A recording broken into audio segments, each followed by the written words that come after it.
कहानी का नाम है गरीब हलवा पराठा वाले। एक गांव में दो भाई रहते थे। एक का नाम अली था और दूसरे भाई का नाम अकरम था। अली हलवा पराठा का ठेला लगाता था और अकरम कुछ नहीं करता था, लेकिन फिर भी वह कुछ जुगाड़ करके पैसे कमा लिया करता था। अकरम अपनी भाभी के लिए एक दिन घर पर सूट लेकर गया है। अकरम की भाभी बोली, यह तो बहुत अच्छा है, लेकिन आपके पास इतने पैसे कहाँ से आए? अकरम बोला, भाभी आप यह सब मुझसे मत पूछा करो। मैं सिर्फ जुगाड़ ढूंढता हूँ और बहुत जल्दी मैं अमीर बन जाऊँगा। तभी घर पर उसका भाई अली पहुँचा और वह बोला, तू भले ही जुगाड़ से अमीर बन जाएगा, लेकिन तू उन पैसों से कभी अमीर नहीं बन पाएगा। अपने भाई की बात सुनकर अकरम बोला, भाई जान आप हमेशा के ऐसे ही बोलते हैं, आप इतनी ईमानदारी करके क्या करोगे? मुझे तो जल्दी से अमीर बनना है। यह सब बोलकर वह अपने भाई अली का मुंह बंद कर देता था। लेकिन अली की सोच बिल्कुल सही थी। वह एक ईमानदार व्यक्ति था, लेकिन उसकी ज़िंदगी में बहुत उतार चढ़ाव थे। वह हमेशा उच्च गुणवत्ता वाले सामान से हलवा पराठा बनाता था। वह कभी भी आपके मुनाफे के बारे में नहीं सोचता था। एक दिन दुकानदार ने कहा कि तुम इतने महंगे मैदा और तेल से क्यों हलवा पराठा बनाते हो? इससे तुम्हें कुछ भी मुनाफा नहीं होता है। इस पर अली बोला, मेरे ग्राहकों की सेहत का ख्याल रखना मेरा कर्तव्य है और मैं कभी भी अपने ग्राहकों को खराब और सस्ती गुणवत्ता वाली चीज़ों से बना हलवा पराठा नहीं खिला सकता। वह अपने ग्राहकों का बहुत ख्याल रखता था।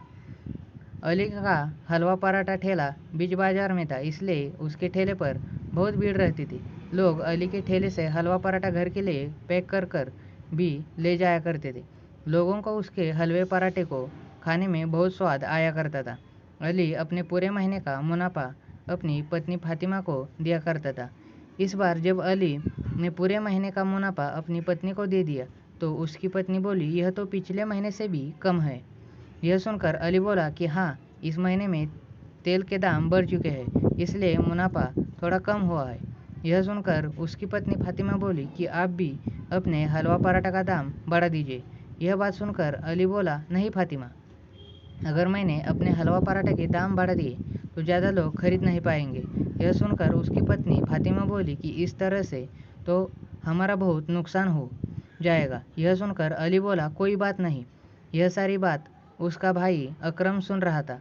वह बोला, भाईजान आप यह कब सीखोगे कि सबसे पहले आपको अपना भला सोचना चाहिए, इसके बाद दूसरों के बारे में सोचा करो। यह सुनकर अली बोला, मैं यह कभी नहीं सोचूंगा, लेकिन तुम मेरी तरह एक ईमानदार व्यक्ति बनो। अकरम बोला, नहीं नहीं भाईजान, आप अपने तरीके से काम करो और मैं अपने तरीके से करता हूँ। मुझे तो कोई भी जुगाड़ करके जल्दी से जल्दी अमीर बन जाना है। यह सुनकर अली बोला, ठीक है, लेकिन एक बात का हमेशा ख्याल रखना कि तेरी वजह से किसी का कोई नुकसान नहीं होना चाहिए।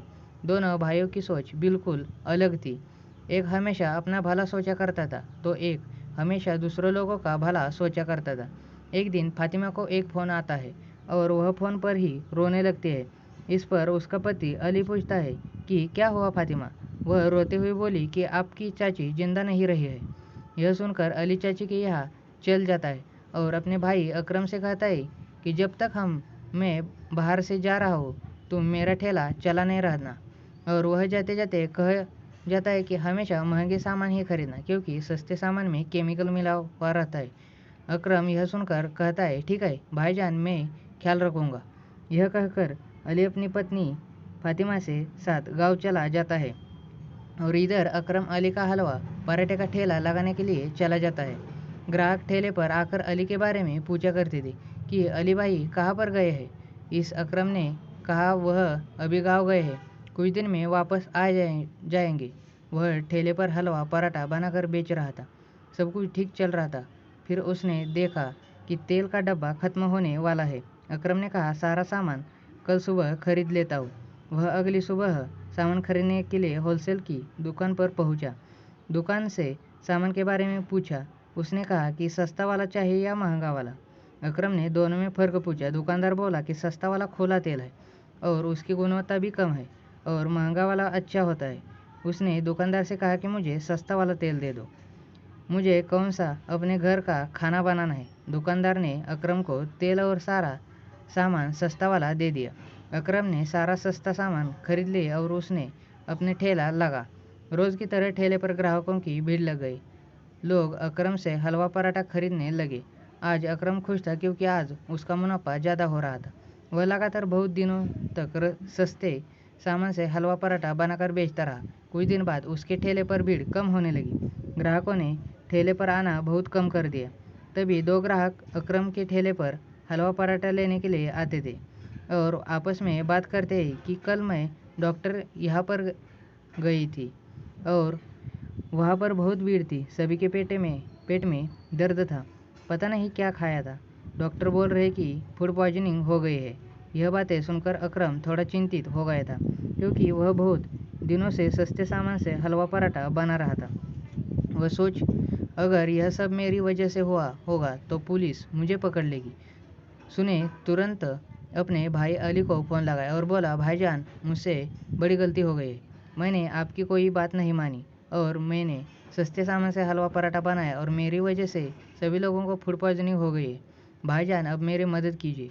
इस पर अली बोला, मैंने तुझे पहले ही मना किया था। अब देख सभी मासूम लोग बीमार हो गए हैं। अली बोला, सबसे पहले वह सारे सामान फेंक दे और ऊपर वाले से दुआ कर कि सभी लोग जल्दी से ठीक हो जाए। अकरम ने सारे सामान को फेंक दिया। अकरम बहुत परेशान था। उसे अपनी गलती का बहुत एहसास हो रहा था। वह मन ही मन कह रहा था कि मैं कभी भी किसी के साथ ऐसा कुछ नहीं करूँगा जिससे कोई मेरी वजह से बीमार और या किसी को ही मेरी वजह से कुछ नुकसान हो। वह कह रहा था कभी भी जुगाड़ से पैसे नहीं कमाऊंगा और वह घर जाकर कभी फूड पॉइजनिंग के मरीजों के लिए दुआ मांगने लगा। मॉरल, इस कहानी में हमें यह सीख मिलती है, हमें कभी भी लालच नहीं करना चाहिए, कभी भी जुगाड़ से पैसे नहीं कमाने चाहिए। अगर अकरम अपने सामान में मिलावट नहीं करता तो उसके ग्राहकों की संख्या भी कम नहीं होती। हमें हमेशा ईमानदारी से कार्य करना चाहिए और मेहनत से पैसे कमाने चाहिए।